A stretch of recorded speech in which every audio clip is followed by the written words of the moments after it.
This is Unmasked. I'm Kedra Flowers. This podcast is about saying the thing you usually think through first, the truth that gets edited, softened, or swallowed.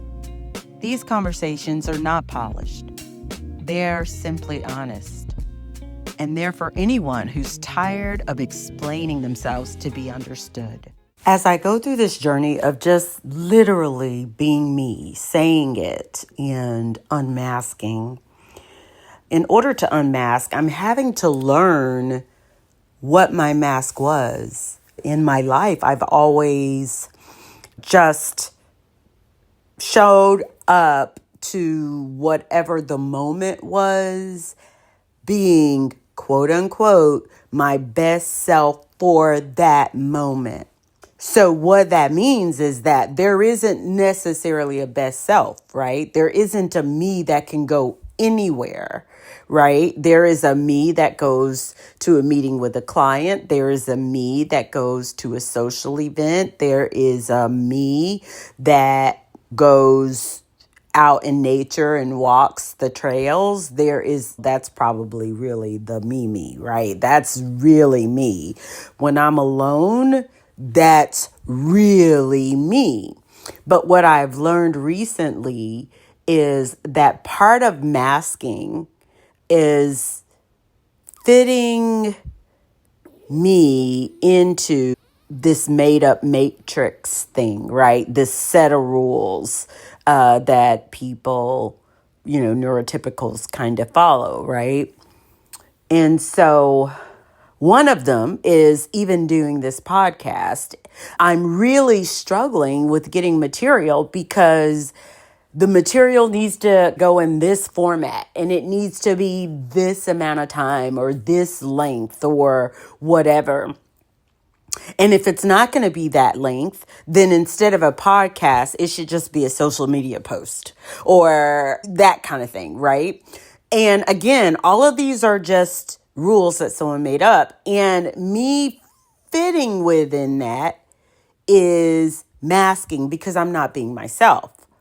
And if you're thinking, oh, well, then that means everybody's masking because we're all fitting within that. No, it's different because you are conforming to that. That is normal. It doesn't take cognitive energy that can possibly silence a person like me, because by the time I try to figure out how to do it the right way, I'm tired. I forgot what I wanted to say. So anyway,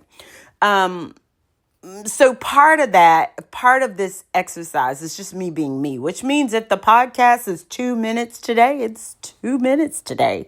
If it is, an hour and a half tomorrow, it's an hour and a half tomorrow. Whatever it is, I'm going to deliver the message and be authentically me.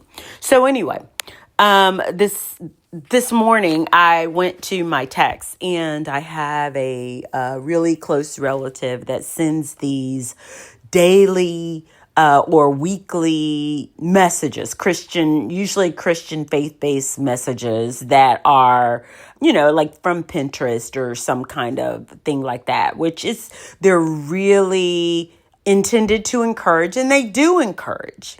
And I get the message, and usually I put a little heart and say, love it, right? However, when I actually read the message, usually there is a response that happens within me to it. So I finish the message for myself, and then it becomes encouraging. But the message itself initially isn't encouraging to me. However, I'm not the only one she sends this to. She sends it to tons of people, probably majority of people at the church or people who are active in the church.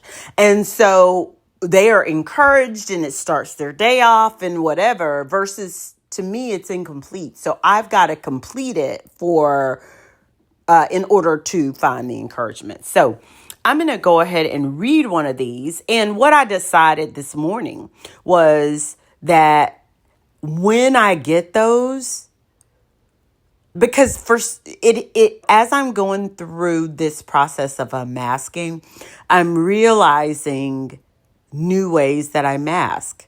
And so one way is when someone sends that kind of a message or picture or meme or whatever intended to encourage, I look to their intent and then I heart it or I say thank you or whatever, because I know their intent is to show love and encouragement. But the reality is that is overriding what that actually is for me. So I'm thanking them for their intent rather than sharing. What is it that I don't have a word for this, but sharing what that post actually, how it's impacting me, if that makes sense. So let me just read the post and my reply, and I think that'll make it probably clear what I'm trying to say, because, yeah, words are so limited. So it says, it's from someone, looks like Carolyn Knowles is the author, I'm assuming, or at least who originally posted this. And it says, never go to sleep without saying these 4 things to God. 1, dear God, make me better.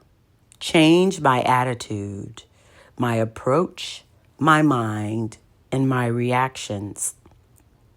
2, dear God, if I'm chasing the wrong things, redirect me. 3, dear God, please bring me closer to what's meant for me.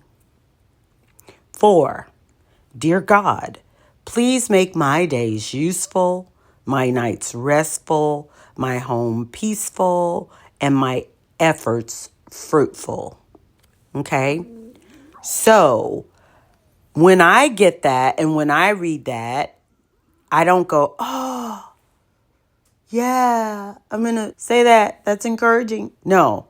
What I hear is a non-belief that God is God and that these things are already done. That's what I see in those kinds of messages. So I don't get what the intent of that message is. I actually get something different. And so what I thought, you know what I'm going to start doing? Because by hitting heart, I'm encouraging more of that. So basically, whoever's sending that or authoring it or whatever, they're continuing to reinforce to me their non-belief. And like, why would I want to encourage that? And so that's what hit me this morning. And I thought, I'm going to reply to each of those points. And so let me read my reply. And I'm going to read the reply in response to I'm trying to make my phone work so I can see it all on one screen, but it doesn't look like it's going to let me do that. Maybe it will. Let's see. Nope, doesn't look like it. Okay, so I'm going to read, oh gosh, me being able to read it and go between the two is going to be tricky. Let's try. Oh, here we go. Okay. So let's go. Number 1, dear God, make me better. Change my attitude, my approach, my mind, and my reactions. And God responds, I made you best from the start. Okay. Number 2, dear God, if I'm chasing the wrong things, redirect me. And God's response, there is nothing you chase. There's nothing you should chase, as I've already provided all that you need. Number 3, dear God, please bring me closer to what's meant for me. God responds, already did.